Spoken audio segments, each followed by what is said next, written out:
La parole, tu dois la boire. Tu dois l'écouter. Tu dois la lire. Tu dois remplir ton cœur de la parole. Ce qui fait que là, il n'est plus attiré par les choses du dehors. Quand tu reçois ou bien tu es victime d'une mauvaise parole, tu réponds.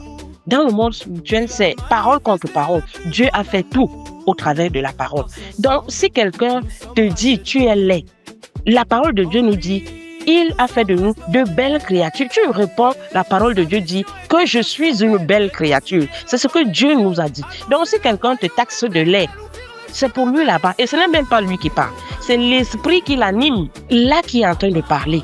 Et donc, tu ne dois pas céder à la colère, parce que c'est pas bon pour ton cœur. Et c'est pour cela qu'il est important, et nous ne le dirons jamais assez, il est important de boire la parole, de la lire, de l'écouter. Remplis ton cœur de la parole de Dieu pour être prêt à répondre. La Bible nous dit, nous n'avons pas à lutter contre la chair et le sang.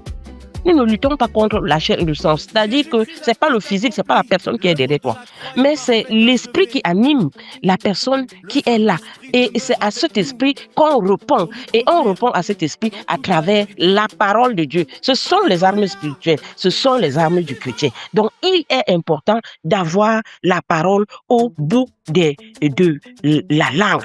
Mes frères et sœurs, dans le Seigneur, quels sont les bénéfices de cela? Qu'est-ce que nous devons mettre en application? C'est continuer tout simplement à prier.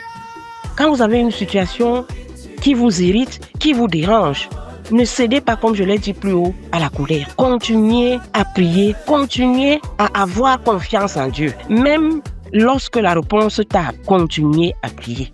Avoir une confiance à Dieu malgré les épreuves, quelle que soit la dureté de l'épreuve. Fais confiance en ton Dieu.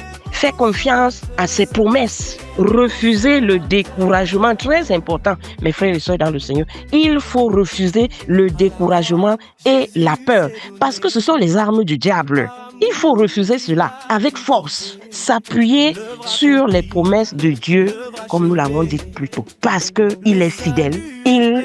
Ce qu'il dit, il le fait.